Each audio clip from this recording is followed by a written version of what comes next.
تفسیر روح البیان میں یہ دردناک واقعہ لکھا ہوا ہے. استغفراللہ العیاذ باللہ تعالی. اللہ کے گھر میں بیٹھنے سے بڑی تو بندے کی کوئی نیکی نہیں ہوتی. انسان اپنی ساری دنیا چھوڑ کر اپنے اللہ کے حضور بیٹھ جائے تو یہ سب سے خوبصورت بات ہوتی ہے, سب سے اعلیٰ بات ہوتی ہے. 3 بھائی. کتنے؟ 3 بھائی. ان 3 بھائیوں کا یہ قصہ سماعت کرو. ایک شخص کہتا ہے کہ میں نے ایک شخص کو کعبۃ اللہ کا طواف کرتے ہوئے دیکھا. تو طواف کرتے کرتے وہ شخص اللہ تعالیٰ کے گھر کا غلاف پکڑ کے, یعنی خانہ کعبہ کا غلاف پکڑ کے, تو بار بار یہ لفظ کہہ رہا تھا, یا اللہ مجھے دنیا سے با ایمان مارنا, یا اللہ مجھے دنیا سے با ایمان مارنا, یا اللہ مجھے دنیا سے با ایمان مارنا. وہ کہتے ہیں کہ میں نے اس کو ہر طواف میں یہی کہتے دیکھا. اس نے کوئی دعا نہ کی. میں اس کے قریب ہوا. میں نے پوچھا کہ بھائی یہاں لوگ اتنی آرزویں کرتے ہیں, اتنی دعائیں کرتے ہیں, تو ایک ہی دعا کہہ رہا ہے, ایک ہی دعا کہی جا رہا ہے کہ یا اللہ مجھے با ایمان مارنا, یا اللہ مجھے با ایمان مارنا. تو اس کے سوا تیرے پاس اور کوئی دعا نہیں ہے؟ یہی دعا کیوں مانگتا جا رہا ہے؟ اس نے کہا اس کی وجہ ہے. اس نے کہا کیا؟ اس نے کہا میں نے اپنے 2 بھائیوں کو برباد ہوتے دیکھا ہے. اس نے کہا میں بھی سننا چاہتا ہوں اگر تم مناسب سمجھو. کہتے ایک طرف بیٹھ کے, اب حرم کعبہ میں, حرم شریف میں بیٹھ کر یہ باتیں ہوئیں. وہ کہتا ہے کہ ہم 3 بھائی تھے اور میرے 2 بھائی فی سبیل اللہ مؤذن تھے, اللہ کے گھر میں اذان دیا کرتے تھے.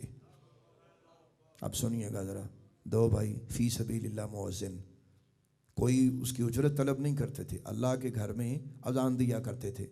کہتے میرا پہلا بھائی وہ اپنی موت کے وقت عیسائی ہو کے مر گیا. دوسرے بھائی کی موت کا وقت آیا تو 30 سال اس نے اذان پڑھی فی سبیل اللہ, اور جب اس کی موت کا وقت قریب آیا تو موت سے کچھ دن پہلے اللہ تعالیٰ کا قرآن پکڑا اور نعوذ باللہ میرے سامنے کہنے لگا کہ اس میں جو کچھ ہے میں اسے نہیں مانتا. اللہ اکبر. اس طرح وہ بھی بے دین ہو کے مر گیا. تو اس نے پوچھا کہ تم نے اس کی وجہ نہیں جانی کہ تمہارے بھائی جو تھے وہ اسلام سے منحرف کیوں ہوئے؟ کہتا میرے بھائیوں میں 2 عیب تھے. انہوں نے کہا کیا؟ انہوں نے کہا میرے دونوں بھائی لڑکے اور لڑکیوں سے ناجائز دوستیاں رکھتے تھے. توبہ توبہ توبہ. بوائے فرینڈ اور گرل فرینڈ کے اس ماحول نے لوگوں کا ایمان چھینا ہے. اللہ کے بندو ذرا غور کرو کہ آج ہمارے معاشرے میں یہی چیز نہیں چل رہی. ہر دوسرا بندہ گرل فرینڈ, ہر دوسری بچی بوائے فرینڈ. یہ آپ کو گرل فرینڈ اور بوائے فرینڈ نے مار کے رکھ دیا ہے. اور اگر کوئی اللہ والا ہو تو وہ آپ کو بتائے گا اور گلیوں میں پھرنے والے تیرے دوست نہیں ہوتے, تو وہ پنچھی ہے جس کی پرواز عرش معلیٰ تک جاتی ہے, اور تیرا فرینڈ کو گلیوں میں پھرنے والا نہیں ہے, تیرا دوست عرشوں والا مولا ہے, عرشوں والا مولا ہے. اس نے تجھے شہباز بنایا ہے, تو کیوں جگنو بنتا ہے؟ اس نے تجھے تو یہ آپ بات غور کریں کہ یہ میں آپ کو بتانا چاہتا ہوں کہ ایمان بڑی دولت ہے. اور آج کے دور میں یہ گرل فرینڈ اور بوائے فرینڈ سے بچنے کے لیے کمال ہو جائے اگر مرشد شفیق ہو تو وہ مرشد ہی آپ کا دوست بھی ہوتا ہے. سب سے بڑا خوش نصیب انسان وہ ہے جس کو مشفق اور مہربان مرشد ملے.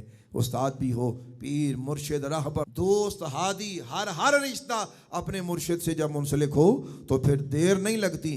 انسان کو پتہ چلتا ہے کہ میں نے انارکلی بازار میں نہیں جانا, میں نے مکے اور مدینے جانا ہے, میں نے بغداد محلہ جانا ہے جی, میں نے اجمیر جانا ہے جی, میں نے بریلی جانا ہے جی. مثال دے رہا ہوں.